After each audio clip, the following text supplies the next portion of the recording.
Olá a todos, sejam muito bem-vindos ao Histórias Clínicas. O meu nome é Hugo Madeira, sou médico dentista e estarei convosco na próxima hora para esclarecer, discutir e abordar várias áreas e vários temas relacionados com o mundo da medicina dentária. Hoje falamos sobre dor e restaurações estéticas. Comigo tenho a doutora Inês Pereira, médica dentista. Olá Inês, muito bem-vinda às Histórias Clínicas. Olá, obrigada pelo convite. Como sabemos, a dor dentária é descrita como das dores mais fortes que o ser humano pode experimentar. É verdade. Nós até chamamos na medicina dentária odontalgia, este nome feio, não é? É verdade, é verdade. É assim, uma dor muito, muito difícil de suportar e muitas vezes nem sequer é necessário, as pessoas podiam evitar ter essa dor. E acho que é um bocadinho isso hoje que nós vimos aqui falar e também tentar perceber como evitar. Como prevenir, acima de tudo, que é sempre o melhor remédio, não é? Exatamente. Inês, primeiro que tudo, conta-me como é que vieste parar esta parte da dor dentária, que convém que expliquemos às pessoas lá em casa que a área que trata esta coisa tão específica é a endodontia. É verdade. Queres falar um bocadinho sobre isso? Queres explicar o que é o mundo da essa endodontia. especialidade, esse mundo, portanto? Então é assim, a endodontia é um mundo realmente muito particular porque trata pessoas, sobretudo, que estão com dor, estão aflitas. E temos a parte muito gratificante que é termos uma pessoa que conseguimos aliviar imediatamente os sintomas e isso é muito gratificante. E isso foi o que me foi conquistando na endodontia. Foi conseguir ter pessoas imediatamente satisfeitas e felizes e também tirar um bocadinho o medo da cadeira do dentista. Isso é uma coisa que também, esse medo também causa logo uma dor psicológica muito grande e mais tarde vou querer falar um bocadinho contigo sobre isso e com o nosso próximo convidado, porque é uma dor que começa muito antes de surgir a dor dentária, não é? É verdade, é verdade. As pessoas hoje em dia também já estão já estão em pânico só de pensar muitas vezes que se vão sentar na nossa cadeira e que podem ter dor.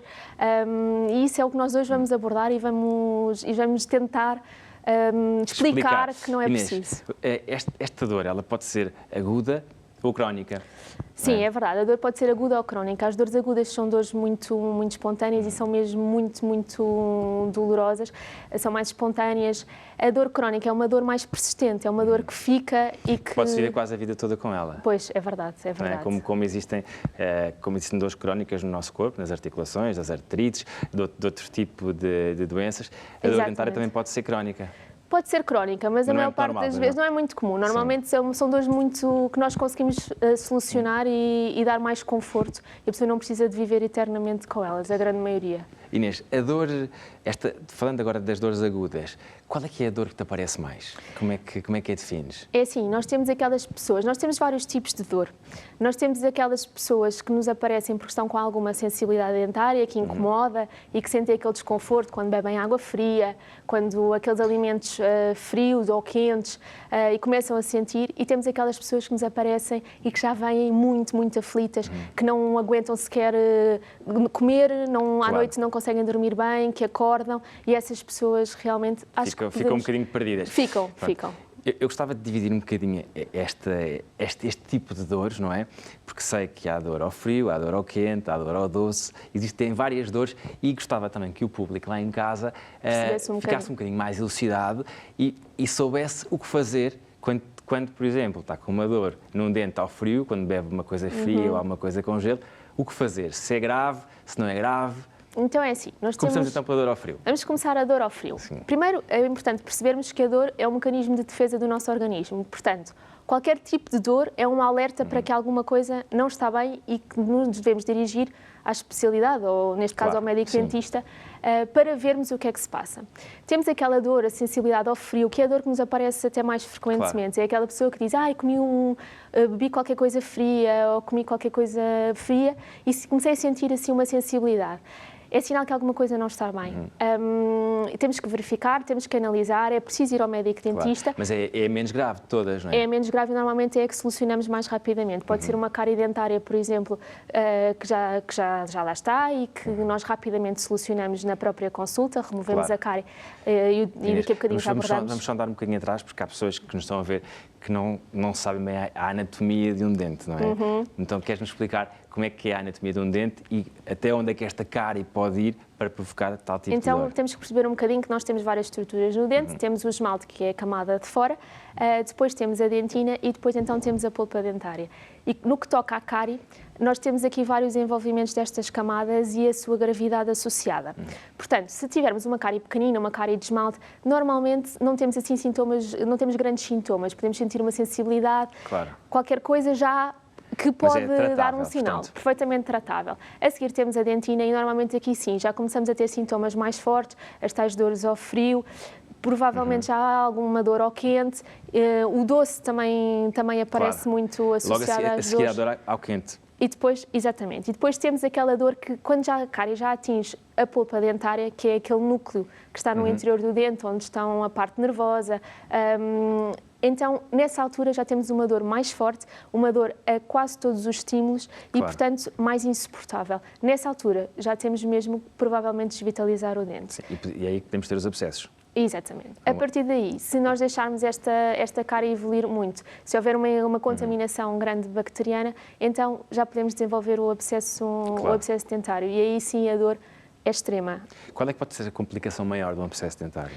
Há várias complicações. É assim, se nós temos que pensar que isto são infecções bacterianas e tudo o que é bacteriano, e a boca é por onde entram os alimentos, ou seja, é uma grande porta de entrada para o nosso organismo de bactérias. Portanto, deixarmos um abscesso, não tratarmos um abscesso ou deixarmos um dente evoluir até esse ponto pode complicar não só a cavidade oral ou condicionar a presença do dente na boca, podemos ter que o remover, como também até... Problemas noutros órgãos. Exatamente, Sim. problemas noutros órgãos. As pessoas não têm essa órgãos. noção. É muito importante alertarmos lá em casa as pessoas para este tipo de problema, que a boca, como estavas a dizer bem, é uma porta de entrada de bactérias no nosso organismo. É verdade.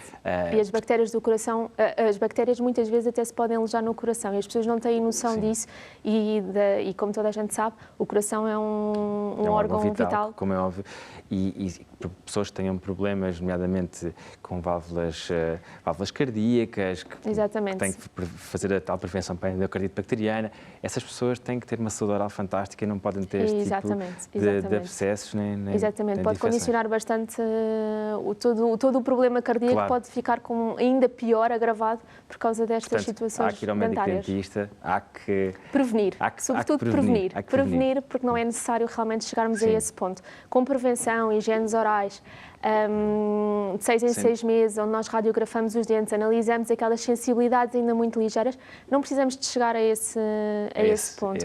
E há pessoas que toleram a dor dentária só para não ir ao dentista. Vão deixando andar. Exatamente. E há pessoas que, por vezes, mesmo chegando a um ponto em que a cárie já atingiu a polpa e não cria abscesso, o dente pode ficar partido e ficar apenas os restos radiculares, as raízes na boca da pessoa e não há qualquer problema. Porquê é que isto pode acontecer?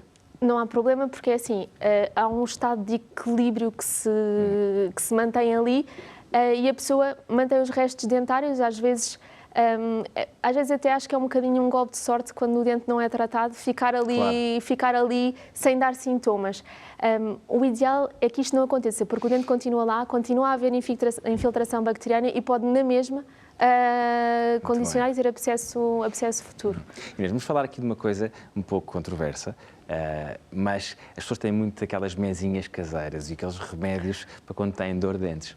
É verdade, mas essas mesinhas normalmente não costumam funcionar. Não funcionam? Aliviam ali muito. Há muita gente que até me diz, bebi um copo de bagaço ou qualquer coisa assim do género e a dor passou, foi só isso que me aliviou. Mas não é bem isso, a pessoa tem que tratar, não vale a pena. Pode aliviar momentaneamente, mas não vale a pena, há aquelas não é coisas isso. do puxar com água com sal. Também, puxar água com sal muitas vezes até alivia um bocadinho a dor gengival, a gengival.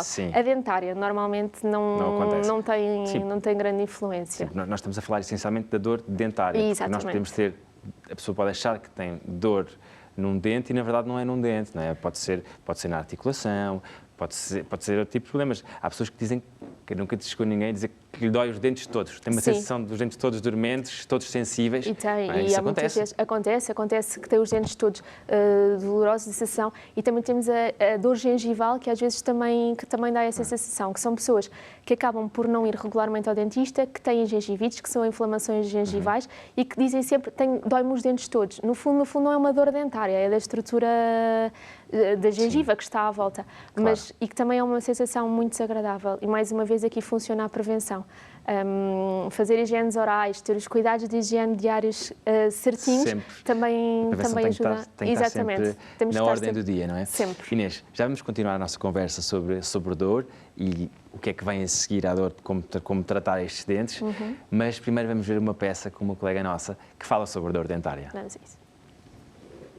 Doutora, muitas das vezes as pessoas deslocam-se aqui à clínica porque sentem dor. Que tipos de dor é que são mais frequentes? Normalmente é mais frequente dor ao frio, ao quente ou à mastigação, que nós chamamos a percussão. E como é que é feito o diagnóstico? O diagnóstico é feito através de exames complementares de diagnóstico, como os raios-x, e testes que nós fazemos em consultório. No entanto, as pessoas não devem procurar um dentista só porque sentem dor, não é? Não, claro que não. Infelizmente, hoje em dia, a maior parte das pessoas procuram-nos só quando sentem dor e, normalmente, nestas situações, os dentes já estão bastante afetados. E, portanto, os tratamentos que são exigidos já são mais complexos e o que eu aconselho é as pessoas virem ao dentista regularmente para percebermos se existe algum problema, porque às vezes quando não temos dores temos problemas e assim evitamos então que tenhamos problemas maiores para resolver. E o que é feito nesses casos? Nos casos em que sente dor, normalmente nos casos em que sente dor, primeiro tem que ser feito então todo o diagnóstico com os meios complementares que eu tinha falado. E depois de ser feito esse diagnóstico, a pessoa então é tratada à partida por um endodontista, porque normalmente quando há muita dor o dente já tem que ser desvitalizado, infelizmente, e daí a pessoa dever recorrer ao dentista antes, não é? Para prevenção, antes de mais, se o dente ainda não estiver nesse extremo de ter que ser desvitalizado, será feita uma remoção da lesão de cárie e uma restauração. Temos agora connosco o Dr. Diogo Nuno, médico dentista. Olá, Diogo. Olá. Como estás? Bem-vindo às Histórias Clínicas. Obrigado pelo convite. É um prazer que te juntes aqui à conversa sobre uma área que eu sei que te é tão querida, não é? Que tem a ver com dor dentária e com as restaurações. Aliás, Exato. Vocês os dois, Diogo e Inês, complementam-se completamente. somos Não é? É verdade, somos uma dupla, é verdade. São uma dupla. Um trata a dor, o outro reabilita a seguir, não é? Exatamente, exatamente. Na verdade, eu queria voltar um bocadinho mais à parte das digitalizações, que eu sei que ambos fazem e são craques na área. Após esta dor que a Cristina estava a falar e muito bem nesta reportagem, que também já tivemos a oportunidade de vasculhar um bocadinho com a Inês, após acontecer estas lesões de cárie e chegarmos à polpa, muitas vezes temos que digitalizar os dentes, não é? Sim. Eu queria que vocês me explicassem ao certo, porque as pessoas... Toda a gente já ouviu falar em digitalizações, quase toda a gente tem pelo menos um dente endodonciado, digitalizado, mas o que é isto ao certo? Qual é que é o procedimento que acontece? Como é que este tratamento se explica de uma forma um bocadinho mais científica? A questão é que como a Inês disse muito bem, quando a cárie atinge a polpa, é onde está o nervo do dente, a polpa fica contaminada, portanto, contaminada por bactérias. E aí não há hipótese, nós temos que a descontaminar de alguma forma. Claro. E isso é o que se chama de digitalização, no fundo é a descontaminação da polpa, ou a endodontia.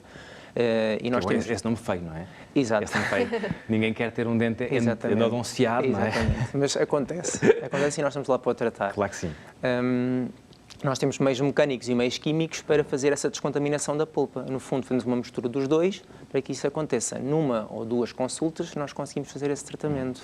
Claro. E diz-me uma coisa, Diogo, essas consultas demoram mais ou menos quanto tempo? Como é que se processa? Como é que se processa? Temos um dente com um canal e com a polpa. Vamos explicar isto para as pessoas lá em casa perceberem muito bem. Portanto, é limpo esse canal, mas gostava que me explicasses que és pró nisso, faz favor. Por exemplo, nós temos dentes com diferentes números de raízes. Nós temos dentes com uma, duas raízes ou três. E depois os canais também variam. E nós temos que fazer a limpeza de todos os canais. A verdade é que nós fazemos um acesso no dente, portanto, após fazer a limpeza da cárie, e depois acedemos aos canais do dente. Depois temos meios mecânicos, que são limas, podem ser manuais ou mecanizadas, e depois temos também meios químicos que vão ajudar na limpeza desse canal. Exatamente. O que é que este é um procedimento que se faz já há muitos anos, não é? O que é que aconteceu nos últimos anos e como é que esta técnica tem evoluído de forma a permitir uma melhor performance dos médicos e que o tratamento dure mais anos na boca dos pacientes. Sim, eu acho que com a evolução tem havido ótimos... as limas têm evoluído imenso porque temos cada vez mais flexibilidade, cada vez adaptam-se... Partem cada vez menos, não é? Cada vez Era menos. um problema que acontecia muito. Sim, acontecia bastante. Não é que não aconteça, mas cada vez mais acontece, menos. Claro. Porque são mais flexíveis, sempre temos cada vez podemos associar diferentes sistemas, portanto, cada caso é um caso. E eu acho que se conseguimos associar diferentes sistemas, temos Conseguimos assim ter um melhor resultado. sim, um melhor sucesso. Sim. E o tempo varia consoante o número de canais que temos no dente. Com o grau de dificuldade e o grau de infecção Exato. também, não é? Claro que sim. Varia bastante e também nós conhecermos cada vez mais a anatomia dentária, tudo isso nos ajuda a perceber cada vez mais como é que é cada dente e usarmos exatamente aquilo que é necessário Exato, para cada pessoa. Portanto, isso tudo ajuda a que as desvitalizações sejam cada vez mais fáceis, mais rápidas, se é que podem... Há uns timings que têm que acontecer, mas a experiência na cadeira é muito mais fácil para o paciente hoje em dia. Já não há aquela coisa de vou desvitalizar um dente. É todo um elan diferente. Exatamente, exatamente. Um elan diferente. Não, eu sei que, Sim, que vocês utilizam isolamento absoluto para as pessoas que estão lá em casa e vão ao dentista de vez em quando, podem colocar... Eles colocam uma borrachinha sim, que isolam, que põem apenas o dente que está a ser tratado exposto. Isto melhora bastante o resultado e aumenta muito a taxa de sucesso. Não é? Bastante. As pessoas, às vezes, eu acho que faz sentido, nós não estamos a falar só para médicos, estamos a falar para o público geral que está a assistir o programa. E é importante explicar o porquê das nossas ações. E é isso mesmo que estamos aqui a fazer, estamos a desmistificar e a contar cada ato que nós fazemos nas nossas clínicas, não é? Portanto, acho que é fundamental. É mais chato, pode ser mais desconfortável, é menos desconfortável. Mas eu acho que é só a ideia inicial, porque no fundo é assim, todas as pessoas que já desvitalizaram dentes connosco, na consulta seguinte já é uma coisa completamente natural colocar o dico de borracha. Sim. E o dico de borracha é fácil, é uma folha, um quadrado, que nós colocamos na boca do paciente, juntamente, pronto, fazemos uma montagem, vá lá, não vale a pena explicar muito tecnicamente, e o que é que acontece? Nós deixamos o dente isolado da restante cavidade oral, porque se nós estamos a trabalhar com o interior contaminado com bactérias, nós queremos o máximo de isolamento possível, ou seja, que não haja contaminação com saliva e que tentarmos que aquele procedimento seja o mais estanque possível. Claro. A partir daí melhora bastante a nossa qualidade, não é? Porque reduzimos imensa contaminação do interior do dente. Sim, só não havendo saliva, não é? Claro, porque Exatamente. o objetivo é, se nós queremos remover as bactérias dentro do canal do dente e a saliva tem imensas bactérias, temos que tentar travar ali. E outra coisa que eu sei que vocês também utilizam para fazer estas endodontias é o microscópio. Sim. É o microscópio, porque os canais têm diferentes anatomias, como estavas a falar. Como é que este microscópio melhora a vossa atuação? De que forma é que vocês conseguem ter um melhor resultado que não tinham antigamente? Claro, porque eu acho que se nós trabalhamos com coisas tão minuciosas, o facto de nós podermos ter uma ampliação e é notoriamente maior, acho que facilita-nos imenso o trabalho, porque podemos também usar outros sistemas que não podemos usar a olho nu, porque não conseguimos ver, é impossível ver a olho nu. Portanto, eu acho que a partir do momento em que temos uma ampliação, temos... É muito maior sucesso, eu acho que é muito mais fácil para nós. Maior. Sem dúvida. É só gadgets que têm, não é? É verdade, é verdade. Temos que aproveitá-los, não é? Sem dúvida. E depois de acontecer esta digitalização, não é?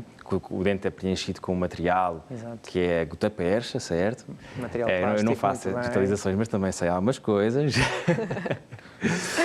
Depois a seguir temos que passar por uma fase que é a fase de restaurar o dente. Exatamente. Que também tem surgido uma grande evolução ao longo destes anos. Eu recordo-me que antigamente, quando nós nos formámos, ainda se tratavam muitos dentes com as tais amálgamas, com os chumos dentários. Hoje em dia já praticamente não se usa, ou ainda se continua a usar? Cada vez menos, cada vez mais as pessoas querem ter a boca metal free, portanto, nada de Vivemos metal. num mundo em que a estética impera, como é óbvio. Exatamente. E temos ainda o problema da libertação, do chumbo. Sim. Não é o chumbo? Amálgama. Sim, De mercúrio. De mercúrio, perdão. Exato. De mercúrio. Sim, as pessoas querem, os pacientes muitas vezes procuram, procuram até amálgamas que têm em boca, pedem muitas vezes para remover, porque a questão do mercúrio é uma coisa que as preocupa bastante, mas sobretudo tem a ver com a parte estética, porque não gostam nada de abrir a boca, sorrir e ver metal. Portanto, doutor, quero a boca toda branquinha, quero os meus dentes branquinhos, não quero metal na boca. Eu sei que há uns testes que se fazem para a pessoa perceber se realmente tem um nível de mercúrio exagerado ou não, que são os testes de Melissa, e há pessoas que que realmente retiram as amálgamas dentárias por organismo e esses testes darem um excesso de mercúrio. Acontece-vos, por vezes, nas consultas as pessoas pedirem por esse motivo ou é mais por uma questão estética mesmo? Sim, a maior parte das vezes eu acho que é por uma questão estética, mas há pessoas que também pedem por causa desse mercúrio e de cada vez há mais conhecimento acerca disso e a verdade é que também não há necessidade das pessoas manterem as amálgamas hoje em dia, porque já temos resinas que são ótimas e que já ficam na cor do dente e, portanto, já conseguimos fazer trabalhos muito bons e duradouros com as resinas que temos hoje em dia. Só para terminarmos esta questão das amálgamas, eu acho que é fundamental também referir que esta remoção das amálgamas deve ser feita de uma forma específica. Por causa Exatamente, com o dique de borracha, portanto, temos o campo mais isolado possível, colocar uns óculos no paciente também para que não vá nenhuma partícula para os olhos, não é? Portanto, tudo que seja mais isolado possível, melhor. É importante as pessoas, quando procuram realmente um médico dentista para remover estas amálgamas, que seja feita de uma forma muito segura. Claro. Não é? Sim, porque senão acabam por estar a inalar e a ingerir. Também. Sem dúvida. Então, passando agora a estas amálgamas, estes tais sumos dentários, o que é que nós hoje em dia podemos encontrar, à parte das resinas, como é que estas restaurações podem ser feitas? Eu sei que temos as restaurações diretas e as indiretas. Como é que, Diogo, como é que tu, na tua prática clínica, vês estas reabilitações ou estas restaurações pós-digitalização? Eu acho que nós temos sempre que ver o que temos na balança, não é? Ver o que temos à nossa frente. Como é que optas, exatamente? É isso mesmo. Eu acho que eu tenho um dente, não é? Portanto, o dente, assumindo que o dente foi digitalizado, que é o que estamos aqui a falar também um bocadinho, temos que ver o que nos sobra realmente de estrutura dentária saudável e ver que paredes de dente temos, portanto, e a partir daí conseguirmos ver, ok, este dente ainda tem resistência suficiente para fazer uma restauração direta, e então eu opto por fazer isso. Por exemplo, se o dente tiver mais do que 3 paredes, então eu opto, ok, eu posso fazer aqui uma restauração direta porque eu acho que vai haver estrutura suficiente para aguentar. E depois também depende do tipo de que dente é, se é um pré-molar, se é um incisivo. Claro. Geralmente nos molares, dentes que são desvitalizados são dentes que têm muito pouca estrutura já. Então eu acho que nós temos que investir numa restauração que seja mais resistente, para que haja mais sucesso a longo prazo na investigação e mesmo no a própria anatomia do dente, os pontos de contacto, para que não haja impactação alimentar e seja... Que é um dos grandes problemas das restaurações, exatamente. Não é? E as infiltrações. Exatamente. Desculpem. Não, eu ia continuar. Inês, isto é uma conversa. Obrigada, Hugo. Isto é uma conversa e eu estava aqui a interromper. E é mesmo para intervir. Desculpem, mas é que é super importante e isto é muito importante frisar que as desvitalizações, o sucesso das desvitalizações também dependem de uma boa reabilitação em cima. E isso é o que causa, na minha opinião, a maior taxa de regresso à cadeira do dentista para retratar dentes é não haver uma reabilitação bem feita. É o dente não ter ficado completamente selado, no fundo, e haja uma infiltração novamente de bactérias e uma recontaminação dos canais. Hoje em dia eu acho que esse é o nosso maior problema, por isso é super importante não só fazer uma desvitalização como deve ser, mas uma boa reabilitação e fazer exatamente o que o Diogo estava a dizer, que é analisarmos bem a estrutura e qual é a melhor opção para cada caso. Claro. Eu acho interessantíssimo. Eu acho interessantíssima a forma como nós, médicos dentistas, olhamos para uma reabilitação pós-endodôncia, hoje em dia, como é que olhávamos há 10 anos atrás, não é? Sim, acho que teve uma evolução completamente diferente. Os materiais também evoluíram muito, mas cada dente que era digitalizado, um molar, por exemplo, nós colocávamos um espigão fundido e a seguir uma coroa total. Isso é uma coisa que hoje em dia está eu fico com alergia a ver isso. Ai, também tive uma alergia agora, quase. Não, mas mudou completamente a nossa perspectiva, não é? Sim, é muito diferente. Eu acho que porque os sistemas de adesão têm evoluído tanto que nós conseguimos tentar manter ao máximo a estrutura que temos, desgastar o mínimo possível e investir nos materiais que temos e, através da adesão, conseguir um bom resultado. Sempre recobrindo as cúspides do dente, que é para lhe dar resistência na mastigação, e acho que isso é fundamental. Claro. E, acima de tudo, quando nós fazíamos estas coroas totais com os espigões fundidos, havia um problema qualquer no dente. Era necessário fazer um retratamento e muitas vezes tínhamos um insucesso, não era? Sim, porque remover um espigão não é o mesmo que remover uma restauração. O espigão implica aceder novamente aos canais, o uso de microscópio sempre é sempre necessário e, portanto, há muito mais coisas que podem correr mal a remover um espigão. Estamos a falar de uma coisa muito pequenina, que é o canal dentário, em que tem lá dentro uma estrutura que muitas vezes até está meio confundida, até se confunde a olho. E, portanto, é muito difícil remover um espigão. Portanto, tudo isto hoje em dia fica mais fácil. Mais fácil. Exatamente. Em casos que ainda apanhamos hoje em dia, que têm esses tais espigões, estamos perto do final do dente, não é? Sim, Estamos a meio passo da extração. exatamente. É também importante dizer que exatamente a desvitalização e a restauração, no fundo, se ficar tudo bem, conseguimos manter o dente durante muitos, muitos anos em boca. Mas a verdade é que sempre que falhar aqui algum destes passos, o final do dente está cada vez mais próximo. Claro. Portanto, Então, Exatamente. agora vamos ter que fazer uma curta pausa para ir para o intervalo, mas na segunda parte vamos falar então como preservar os dentes durante mais tempo na nossa boca, sobre os retratamentos dentários e sobre restaurações. Até já. Até já.